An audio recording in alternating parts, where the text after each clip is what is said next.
evening all and welcome to Sunday night. And it's quite noisy because it's November the 4th and it's the day before firework night. And everyone's blowing up fireworks. So apologies in advance for any interruptions that we might get from outside. So what have we got tonight? Well, we have got this. It's an IPA from Verdant and it's Even Sharks Need Water.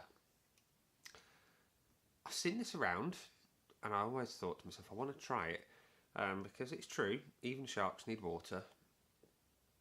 Remains to be seen whether or not they need beer.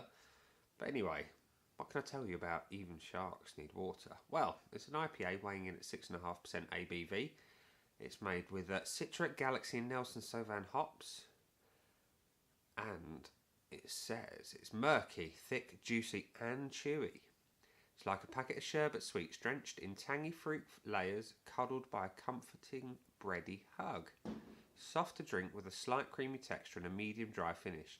It's tough to stop drinking it. And that's quite the description. It's an IPA that's thick, juicy and chewy. It sounds right up my alley. And just to give you a bit of a focus. There we go. That's what it tells you there. If you want to pause and view even closer, there you go. All the hops, the yeasts and the malts. There we are. So it's a great looking can. It's going to stand out on the shelf easily. No one's going to sort of question it. It's got presence on the shelf. But more important than the presence on the shelf and the blurb on the can is what does it taste like? And there's only one way to find out, and that is to open the jaws, pour and taste. So as for the pour, as you can see, it's murky, very murky. Haze for days. It gives you a bit of a clue as to what it might taste like. I mean, look at it. That there is a juice bomb, if ever you've seen one. It looks like fruit juice, does it not? Real thick and hazy, murky. It's got a decent head on it. Smells. Oh, yeah. There's an element of dankness, not a huge amount. But there is that fruit. There is stone fruit. There's mango. There's all sorts going on there. There's literally a bit of everything. And it smells inviting. And I want to dip my toes and get bitten by the shark. That's cheesy, isn't it? Anyway, let's taste the beer.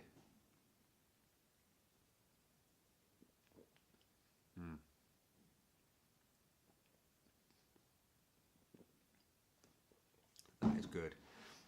And it doesn't lie. It is thick and juicy. It is chewy. You can get the zest from the Citra, the dryness from the Nelson Sauvin, that kind of edge. There are tangy fruit layers, and as for the comforting bready hug,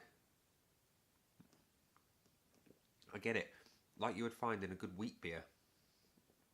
It's that kind of element. It's not as wheaty, but it's there. It's just in a touch, just to give you that little bit of comfort from, from whatever. That's a mighty fine beer. It's not overly boozy. It's sweet.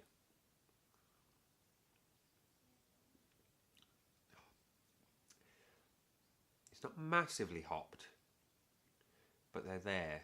Just a little bit in the foreground, and as it fades, you get what do you get? I don't know. There is that breadiness that comes through. Something ever so slightly savoury,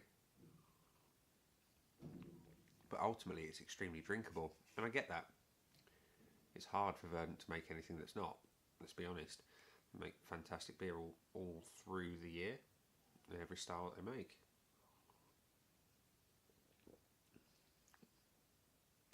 Sherbet sweets. They mention sherbet sweets, drenched in tangy fruit layers. I kind of get that. It's not overly citric. There's not that huge lemon hit that you can sometimes get. But it's there. It's very nice indeed. Very, very nice indeed. Now I can see why it gets a lot of love and affection in the craft beer community. It's true. Sharks do need water. But it'd be interesting to know what they would think of this beer. I like it. Would I buy it again? Absolutely. No question of a doubt would I buy this again. It's, like I say, it's a sensible ABV. It's not going to leave you on your backside after a few. But in the same vein, you know you're going to drink it, so you're going to enjoy it. It's got flavours to please most. Like I say, it's not overly hoppy, yet it's not missing any. It's going to appeal to those who like them sweet. It's going to appeal to those who like them savoury. I mean, there are people out there who like onion type flavours in the beer. I think they'd appreciate this one. As for a score, well, if we're talking untapped scores, as we always do,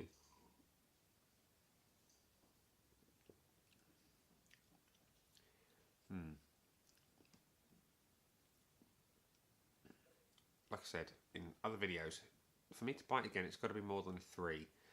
For it to sit on a short list of beers that are up there with the very best, it's got to be more than a 4. Maybe quite a bit more than a 4. This is an incredible example of what Verdant put out. Howl and Co sit right up there in the 4.75, 500, 5, the right top end. And this, if it had a little bit more hop to complement the sweetness, it would be even higher. I think this is a good solid 4, 4.25 to 4.5. It's one of those two. I'll make my mind up when I finish the beer. So, yeah, another fantastic offering from Verdant is Even Sharks Need Water. And on that glorious note, I'm going to go and drink the rest of this beer. Maybe have a few peanuts. You never know. I might do a video on bar snacks one day. Until that time, ladies and gents, thanks for watching. This has been Verdant. Even Sharks Need Water. I have been Nick, and I'll see you again soon. Bye.